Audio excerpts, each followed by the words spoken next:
പശ്ചിമേഷ്യയിൽ വീണ്ടും സംഘർഷം പുകയുന്നു. ഹോർമൂസ് കടലിടുക്കിലൂടെയുള്ള നിയന്ത്രണങ്ങളെ ചൊല്ലി ഇറാനും അമേരിക്കയും തമ്മിലുള്ള വെടിനിർത്തൽ കരാർ അട്ടിമറിക്കപ്പെട്ടിരിക്കുന്നു. തങ്ങൾ നിശ്ചയിച്ച സുരക്ഷാ മാനദണ്ഡങ്ങൾ ലംഘിച്ചതിന് എവർ ലവ്ലി എന്ന കപ്പലിനു നേരെ ഇറാൻ നടപടി സ്വീകരിച്ചിരിക്കുന്നു. ഇതിനു മറുപടിയായി മേഖലയിൽ അമേരിക്ക നടത്തിയ സൈനികാക്രമണം സമാധാന ശ്രമങ്ങൾക്ക് തുരങ്കം വെക്കുന്നത് തന്നെയാണ് കേട്ടോ. എന്തുകൊണ്ട് എവർ ലവ്ലി എന്ന കപ്പലിനു നേരെ ഇറാൻ നടപടി എടുക്കേണ്ടി വന്നു എന്നതല്ലേ നിങ്ങൾ ആലോചിക്കുന്നത്? വെടിനിർത്തൽ കരാർ പ്രകാരം ഹോർമൂസ് കടലിടുക്കിലൂടെയുള്ള കപ്പൽ ഗതാഗതത്തിന്റെ പൂർണ്ണ നിയന്ത്രണവും സുരക്ഷയും ഇറാനു മാത്രമാണ്. ഇറാൻ നിശ്ചയിച്ചിട്ടുള്ള പാതകളിലൂടെ മാത്രമേ കപ്പലുകൾ സഞ്ചരിക്കാവൂ എന്ന കർശന നിർദ്ദേശം വെടിനിർത്തലിന്റെ ഭാഗവുമാണ്.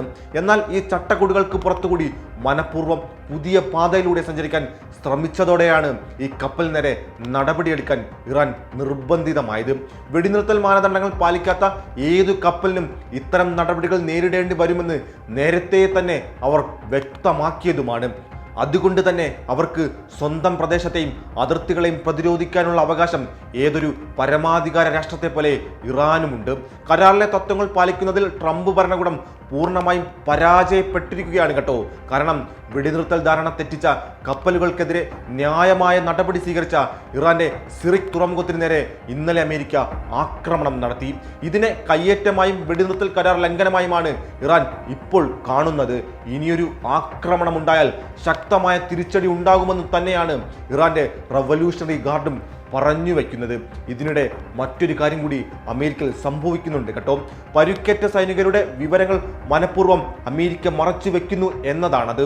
ഇറാനുമായുള്ള സംഘർഷത്തിൽ പരിക്കേറ്റ 400ഓളം സൈനികരിൽ ഭൂരിഭാഗം പേർക്കും നിസാര പരിക്കുകൾ മാത്രമാണ് ഉള്ളതെന്നാണ് US പ്രതിരോധ വകുപ്പിന്റെ ഔദ്യോഗിക ഭാഷ്യം.